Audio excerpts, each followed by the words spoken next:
You may have heard of the term bank loan before. Well, that's kind of a misnomer these days because the big banks aren't really making big corporate loans in the way that they used to. These days, they're more likely to arrange those loans and then divide them up amongst investors. And today, these loans are called senior secured loans. And to show you how they work, I want you to imagine the interior of an aircraft.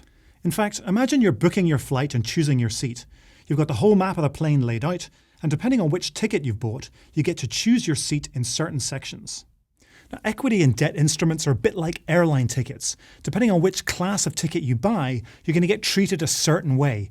Oh, thanks very much. And when it comes to getting off the plane, you're going to get off in a certain order. Shareholders, both ordinary and preferred, are all the way back in economy and economy plus. They can expect a volatile, bumpy flight.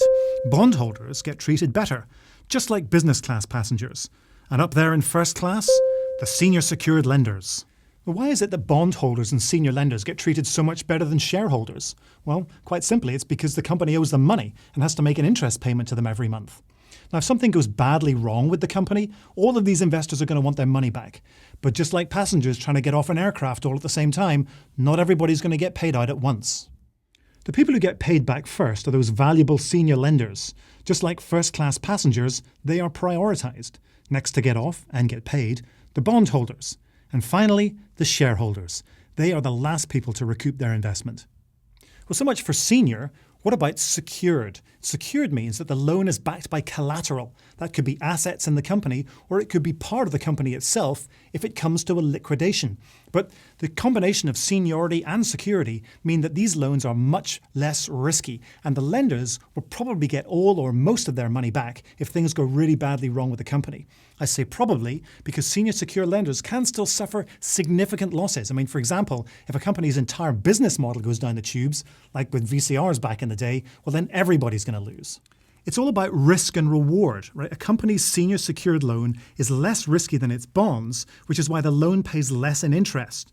In the same way, a big, safe, blue-chip company's debt pays out a lot less in interest than a senior secured loan, because companies that issue senior secured debt tend to be riskier. They might operate in highly cyclical or uncertain industries, or they might be carrying a lot of debt. Now, it's worth noting that a lot of the companies that issue senior secured loans are owned by private equity firms. Now, these companies are risky, which is why they have to offer high rates of interest in order to attract all of their lenders. But let's not forget that these lenders want those high interest rates. They want those yields, so they're willing to accept the risk of a little bit of turbulence.